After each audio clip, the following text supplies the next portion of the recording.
She told me, "If you really loved me, you'd know what I want for Valentine's Day." So I listened and gave her absolutely nothing. Now she's left with nothing but regret. I, 28, had been with my girlfriend Melissa, 26, for 2 years when Valentine's Day rolled around and the entire course of our relationship shifted forever. From the very beginning, Melissa had this habit of turning every single aspect of our relationship into some sort of elaborate test, as if she were constantly measuring whether I deserved her affection based on my ability to read her mind.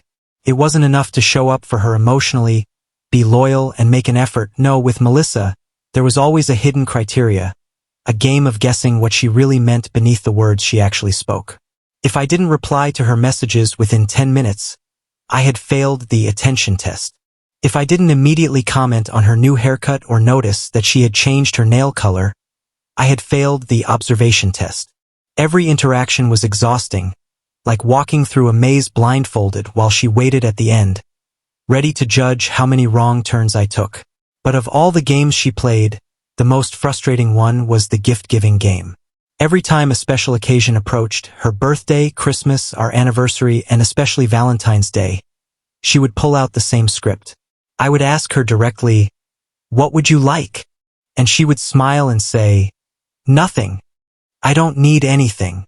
At first, I believed her, thinking that maybe she truly valued experiences over material things. But inevitably, after I took her at her word and bought something I thought she might like, she would pick it apart. Too expensive? Then I was trying to buy her love. Too affordable?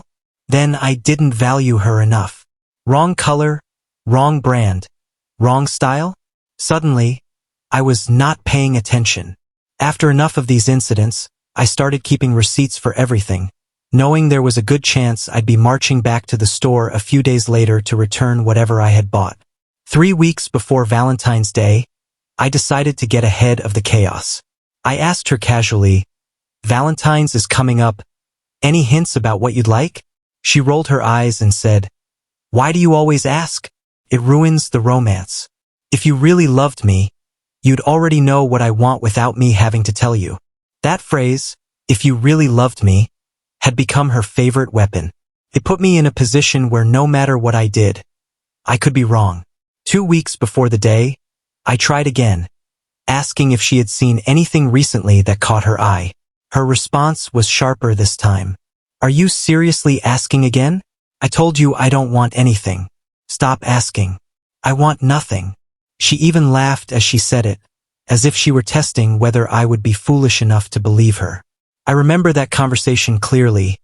In fact, I had it recorded, not out of malice, but because after Christmas, when she denied ever mentioning the boots she once said she loved, I had started recording all our gift talks to protect myself from the gaslighting that followed every occasion.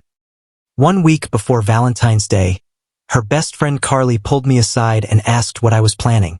I told her that Melissa had said she wanted nothing, and Carly burst out laughing, shaking her head like I was the dumbest man alive. "You know she doesn't mean that, right? She's been showing me a Pandora bracelet she wants for weeks. $300, specific charms and all. That's what she really wants." That was the moment something in me snapped. For 2 years I had been running through this obstacle course of emotional games, only to have my efforts dismissed or returned for store credit. I decided I was done playing. This Valentine's Day, I would give Melissa exactly what she asked for, nothing. When the day arrived, Melissa was practically buzzing with anticipation. She'd been dropping not-so-subtle comparisons all week. How Carly's boyfriend had made reservations at a new French restaurant. How Devin had sent Amy dozens of roses. That morning, she wished me a happy Valentine's Day, her smile expectant, her eyes searching mine for a hint of the grand gesture she believed was coming. I matched her smile and said, "Happy Valentine's Day, babe. Anything special planned?" When she tilted her head, waiting, I gave her my answer. "You said you wanted nothing, so I respected that. I got you nothing." The transformation on her face was almost artistic, confusion giving way to realization, then melting into anger, disbelief, and finally full-blown rage. "Are you serious right now?" she demanded, her voice rising. "Dead serious," I replied. You said you wanted nothing multiple times. I listened. Either you meant it or you were lying. Which is it? Her eyes shined with angry tears, the kind that signal not sadness but frustration at losing control of a situation. You're doing this to be spiteful, she accused. No, I told her calmly. I'm doing this because I'm tired of the games. Say what you mean or accept what you say.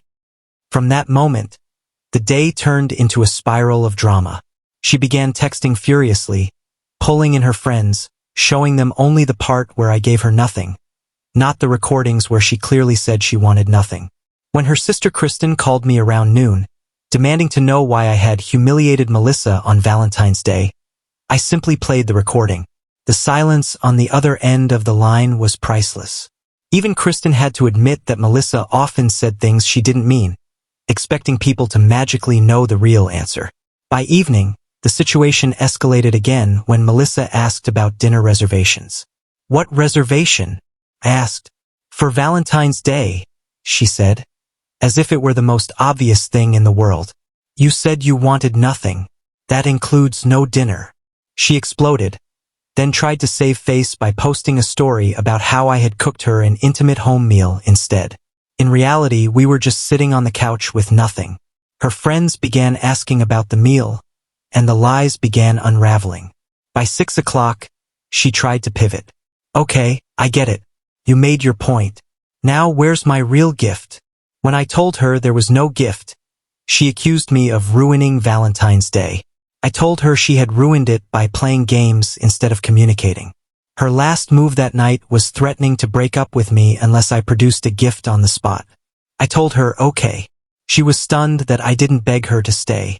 The days that followed were pure chaos, from her taking my belongings out of spite, to me recovering my coffee-stained tax documents, to her own friends and family slowly realizing she had been playing this same game for years. The truth spilled everywhere, how she returned every gift I ever gave her for cash or store credit, how she told her coworkers we were going to Paris for Valentine's Day without me ever saying so, how she joined dating apps within 48 hours of our breakup pretending to have been single for months. But karma works quietly sometimes, and other times it hits like a freight train. Her lies began to collapse one after another. Her coworkers started questioning why she was mad about getting nothing when she had been bragging for weeks about returning my Christmas gift for shoes.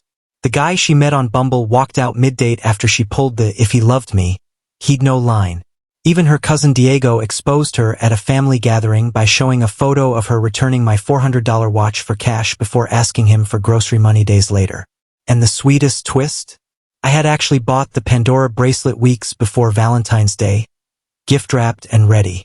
After hearing her repeatedly say she wanted nothing, I returned it the day after Valentine's. When the sales associate recognized me and mentioned that Melissa had come in crying to ask if her boyfriend had bought it, security had to escort her out after she made a scene. In that moment, I realized she had spent weeks building a fantasy in her head that I was planning some grand, romantic surprise. And in the end, the only surprise was that I listened to her words. The final straw came when she tried to demand $3,500 in emotional damages, which I replied to with 6 simple words. You wanted nothing. You got nothing.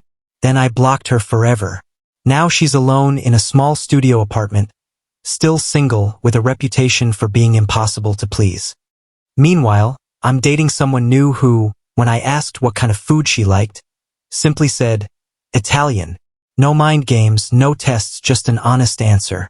We went out that Friday, and it was the most refreshing date I'd had in years. And as for that $300 from the bracelet, I spent it on a weekend trip with my friends. The caption on the photo I posted said it all. Sometimes nothing is everything. And that's how it ended. Not with flowers, not with a tearful reconciliation, but with a quiet, solid truth that Melissa never expected. Melissa had spent 2 whole years believing that the world would bend to her games, that people would always guess her hidden meanings and deliver exactly what she wanted without her having to speak it aloud. For so long, she had been rewarded for that behavior. Friends who pandered to it, family who enabled it, and partners who broke their backs trying to pass her tests. But for once, someone had called her bluff. Someone had heard her say nothing and delivered exactly that. The truth was, It wasn't about the bracelet or the dinner or the roses. It was about respect. Respect for my own time, my own effort, and my own sanity. I was done trying to read a script she would never share with me. She wanted nothing. She got nothing. And now she was left with nothing but the memories of a relationship she had slowly eroded with her own games. And me? I walked away lighter than I had felt in years. I took that $300 refund and spent it on a weekend trip with my friends. Laughter, good food, and no one expecting me to read their mind. I posted one photo from that trip with the caption, "Sometimes nothing is everything." Melissa saw it within an hour. I knew because Instagram told me. No words from her, no texts, no late-night calls. Just silence. And for the first time since I met her, that silence felt like peace. Because in the end, love isn't a puzzle to solve or a test to pass. It's communication, honesty, and mutual effort. And if you can't even say what you want, you shouldn't be surprised when all you're left holding is exactly what you asked for. Nothing.